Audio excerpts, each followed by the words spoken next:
Good morning, I'm Clinton Griffiths. The 2022 Pro Farmer Crop Tour is officially underway. We're already getting in a lot of information from scouts on the tour, especially in the West, where drought has been an ongoing battle throughout the growing season. And as the tour rolls into day two, USDA is releasing updated crop condition numbers. And this week, corn condition has dropped again. Now 55% of the crop is rated good to excellent. That's down 2% from last week. Focusing on the states from day one of the tour, Ohio's corn crop rated 60% good to excellent, while in South Dakota, just 48% considered good to excellent. Overall, soybeans are at 57% good to excellent nationally. That's down 1% from a week ago. In Ohio, 59% of the crop is rated good to excellent, and in South Dakota, the number is 55%. Now, the eastern leg of the Pro Farmer Crop Tour is making its way today from Indiana to Illinois. That's after starting out in Ohio, where the state's crop got off to a late start and faced many challenges during the growing season. As Michelle Rook found out, while the crop looks good, those issues may be shaving some yield potential. Crop scouts here in Ohio are finding a respectable crop in their surveys. It just may not be the bumper crop that they saw in 2021. Fields are still wet this morning after some rains over the weekend in Ohio, which should benefit especially the soybean crop. But Pro Farmer's Brian Grady says early pod counts will make it difficult to top 2021, which averaged 1,195 pods. They've been about average, I would say, for this area in Ohio from what we've seen. Not super heavily potted, but decent pod counts. Central Ohio farmer Josh Yoder says they had too many early season issues with soybeans, including late planting, replanting, and water damage. That also brought some late season disease damage. We had Phytophthora in our area in July. And so reaching the record 57 bushel per acre yield USDA estimated for soybeans in Ohio in the August WASDE may be a heavy lift. I think both for us and in general, I would expect a fairly average year. I'm not necessarily expecting a bumper crop because we've had some challenges. There's a lot of variability in both soybeans and corn. Unlike 2021, when corn yield averaged 185 bushels per acre, 16 bushels above the 3-year average, and the best crop Grady had ever seen.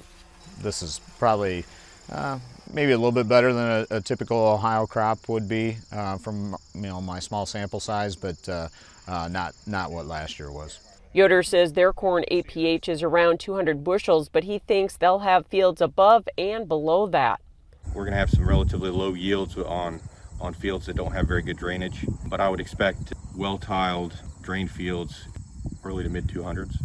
And that variability may be just one of the reasons why USDA has corn yields down 3 bushels from last year at 190 bushels per acre for corn in Ohio. I'm Michelle Rook reporting for Ag Day. And in the West, the focus continues to be on drought. The tour winding its way through Nebraska today, where 76% of the state is in some sort of drought. It follows day one, where scouts in South Dakota got their first look at what drought and dryness there are doing to the crops. Farm Journal's Tyne Morgan is covering that leg. Well, Clinton, scouts on the western leg of Pro Farmer Crop Tour this year knew that they would see signs of stress as well as dryness. But day one of the crop tour for the West can be summed up in one word, according to scouts: disappointing. And this corn crop, I think, has felt a lot of stress from day one. Chip Flory has been on the Pro Farmer Crop Tour for 30 years. When you come up here and you get into an area where the planting date wasn't anything spectacular, it was a little bit late, and we've got corn that is denting, it means that it's been pushed. And this year, southeast South Dakota shows a corn crop that struggled from the start. And then the heat that we had during pollination is showing up in some of the ears that we've sampled because of some shotgun pollination, not getting pollinated on the butt of the ear or on the tip of the ear. He says this crop was also stressed post-pollination, with scouts seeing small kernels that will take a bite out of South Dakota's final yielding areas. So 100 bushel corn yield calculated might end up being 85 or an 80 because of a reduced kernel size. So it's a crop that has experienced several stress periods in the 22 growing season.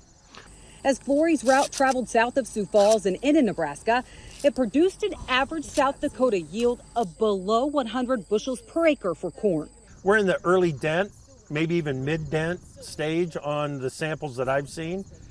We shouldn't be there. We should be in the mid to late dough on this crop, but it's been pushed post-pollination.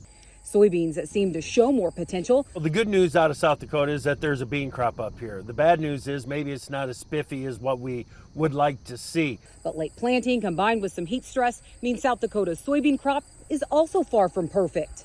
Now, Clinton, similar issues are showing up as scouts are getting into Nebraska. So as they trek through those fields and dig deeper into Nebraska's crop, we will have a first-hand look at that tomorrow morning on Ag Day. And we'll continue to bring you the latest from the tour, both online and on air. We bring you Day 2 results tonight during Crop Tour Live. Make sure to join us 8 o'clock Central, 9 o'clock Eastern online. You can find the link at agweb.com/crop tour.